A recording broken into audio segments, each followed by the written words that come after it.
first topic of conversation right here.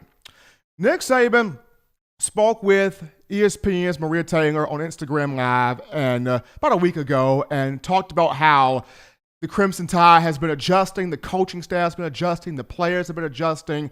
He himself has been adjusting to the global crisis in today's world, the COVID-19 pandemic. And though we would have loved to have had a spring practice, on today, we would be inching about 2 to 3 days closer to the A-Day game, which the A-Day game would have been this week if we would have had a spring practice. But even though that did not happen for Alabama, one of the things Coach Saban talked about was in the event that the NCAA would allow teams in college football, programs in college football to have, kind of like what the NFL has in terms of OTAs, just teachable light practices with the players in shorts and shirts and helmets, showing technique, teaching fundamentals, what to do, how to do it, the importance of why we have to execute it in that manner. Coach Saban mentioned if we could have that, if Alabama and the rest of college football can have that, then it would really be beneficial to, catching up these freshmen, catching up these young guys, these young players. Now, quite naturally, the NCAA restricts the on-field coaches, the coaching staff from really interacting, involving with players in the summer. The only coaches that are able to be around the players, all season or throughout the seasons would be the strength and conditioning guys. But if Alabama was able to have these 14 OTA training night practices, there are 3 big positives that come from these things, 3 big positives to me. And that would be the mental reps, the communication, and the engagement. Mental reps, communication, and engagement. And if Alabama was able to have this right, it would really help the freshmen, particularly on defense, because for guys that come from a small school, a 1A, a 2A, a 3A school, I was one of them, played 3 years of high school ball at a 2A school, and for much of the small class high school athletes, we were never necessarily taught how to appropriately tackle. I mean, when I played high school ball, the coaches would say, "Shawty, hit some and hold on for dear life. Just hit some and hold on, baby, hold on to the help get there." Not the appropriate way to tackle, but we didn't know any better. We didn't know any better. So that's how a lot of these small school guys in high school are taught. And when you get to the college game, especially a major Division I college program like Alabama, Nick Saban's going to be teaching you how to angle tackle, how to form tackle, how to properly wrap up. Where should your helmet be as you're going in to make the appropriate hit, the appropriate takedown, the appropriate stop on a opposing player in question. So having those 14 practices as you're out there, these freshmen will get those mental reps in, okay, I see, I got to attack from this angle. I got to bring my arms and wrap up at this point, or I got to attack here at the mesh point. So they would get those mental reps. They would get those sort of teachable moments where they can process that information that they did not get a chance to have in the spring. Number 2, it will be that communication.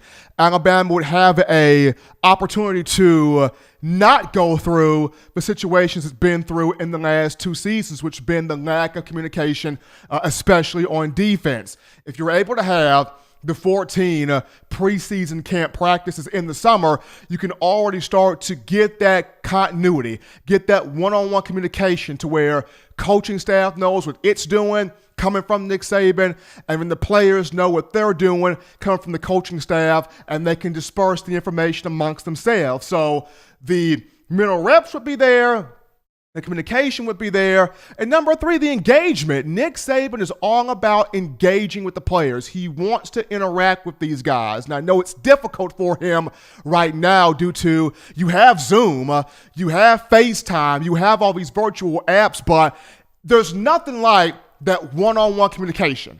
There's nothing like that one-on-one interpersonal dialogue, interpersonal talk. It's just like you can be on the phone, with your wife or with your significant other or with your children or with people that you know in passing, people that you love, but it's nothing like speaking to them, engaging them talking to them in person. So that engagement would be there. Saban would be on the field. He can be able to interact with his players, interact with his coaches, interact with the team, and show these guys the tricks and the tools to the trade. So the biggest positives for me, if Alabama's able to have this 14 practice type or 14 teachable like practices in the summer, you would get the mental reps, you would get the one-on-one communication, and you would get the engagement, everybody being involved. Now, offensive players and defensive players alike would be able to benefit from this. But if I had to go with 4 players that I feel like could really, take from this method, take from this situation, should it happen, and all 4 of these guys coming on the defensive side of the football, all 4 of these guys freshmen, I would say Drew Sanders at outside linebacker, Tim Smith on the defensive line, Will Anderson at outside linebacker, and Brian Branch as a defensive back who will primarily play safety for the Crimson Tide. Starting things off here with Drew Sanders at 6'5", 230 pounds out of Texas. The reason why he would benefit is Alabama does not have a lot of big experience at that strong side outside linebacker position. I mean, Chris Allen comes back. He's played in 16 career games, so he's got experience playing in 16 career games. But when you look at Drew Sanders, here's somebody that's got a little more athleticism, a little more power, a little more playmaking ability, a little bit more playmaking ability on the edge, on the outside. And here's somebody that was not only a linebacker in high school, he was a quarterback, tight end. They flexed him out wide, had him play at receiver some. This was one of those utility, do-it-all type players. And Nick Saban has really done a fantastic job in these last few signing classes in getting a lot of these do-it-all type of athletes. So I feel like Drew Sanders would benefit a whole lot from the 14 practices in the summer. Behind him, Tim Smith at 6'4", 320 pounds out of Sebastian River High School in Florida. He would benefit because aside from DJ Dale, Alabama does not have really an experience just solely nose tackle, nose tackle, right? Fidarian Mathis is an experienced defensive lineman. He is experienced. 27 career games that he's been in. But Fidarian at 6'4", 312 pounds is kind of a tweener. He can play at defensive tackle, but he can also play at defensive end. So if we're just speaking pure tackle, all you're playing defensive tackle, all that will be required of you, nose guard, defensive tackle in the middle of that front, aside from DJ Dale, not a lot of experience there. Ishmael Sopser has potential. Jamarian Latham has potential. Guys like Jamil Burrows has potential. Even Tim Smith has a lot of potential. So aside from DJ Dale, not a lot of just big play experience. So when you at defensive tackle. So when you look at Tim Smith, here is somebody that is highly explosive, can eat up double teams, but can knife his way through double teams, attack the quarterback, attack the running back, create turnovers, force fumbles. He can be that guy that can provide some of what Quinnen Williams did in 2018. We saw what Quinnen Williams did that season, 19 and a half tackles for loss, 71 tackles. He had 12 quarterback hurries, 8 sacks, just an absolute wrecking ball. Big year for big Quinnen Williams. So when I look at Tim Smith, due to the fact that DJ Dale's got experience, but aside from him at that nose guard position, not much in terms of experience. Potential, yes. Ability and capability, yes. But Tim Smith would be a guy that could greatly benefit from those 14 teachable night practices. Third guy would be Will Anderson, an outside linebacker out of Hampton, Georgia. And same thing, just like Drew Sanders, not much, experience, game experience at that jack kind of rush outside linebacker position. When you look at King Wakuda, yes, he played in 10 games a season ago, got his feet wet, had 4 tackles. You have You have Jarace Parks, who played in 5 games a season ago, had no stats to his name, unfortunately. You have Kevin Harris II, who redshirted last season. And then you have Ben Davis.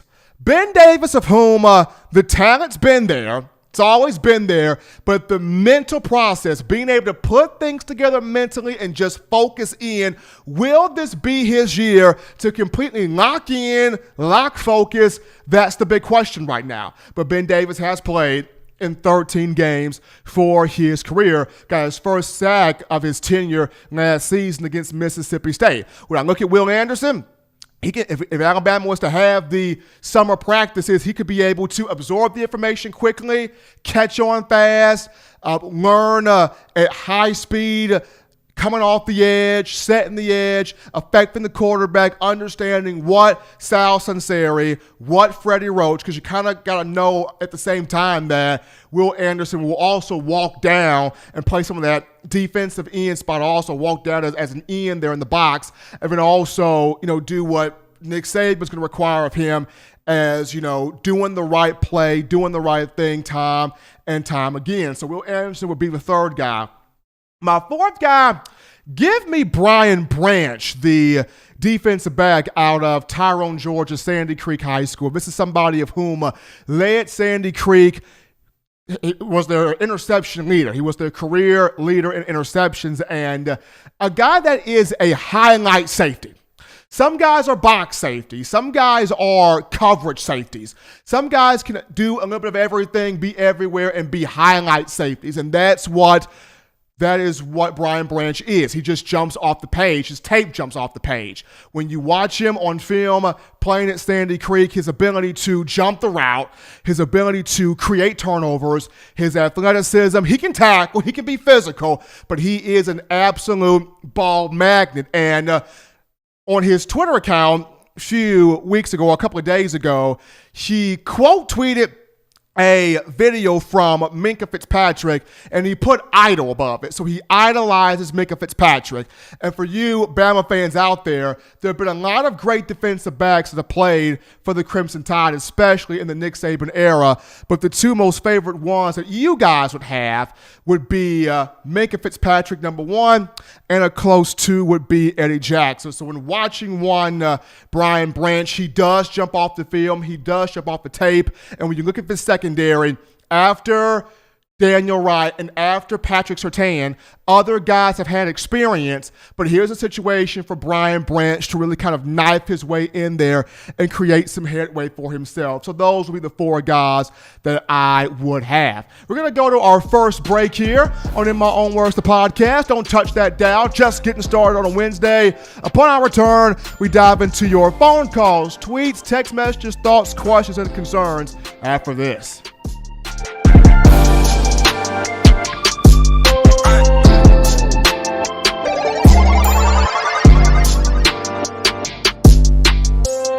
Every sports fan deserves the proper representation. Whitwell Sports introduces to you the Title Towel. Wave that Title Towel in the air like you just don't care. In support of Nick Saban and the Alabama Crimson Tide. Only $9.99 and it lasts a lifetime. Head on over to whitwellsports.com and get your Title Towel today.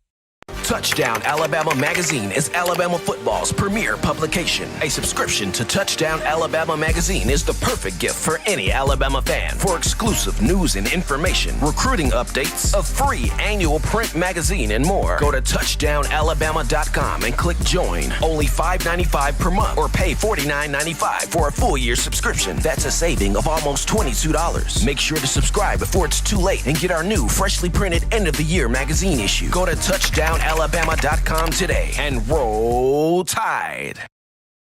Thank you for watching Touchdown Alabama Magazine's YouTube channel. To continue to get the best in the Alabama football content, subscribe here and turn on your notifications to stay connected with the hottest shows covering your Crimson Tide.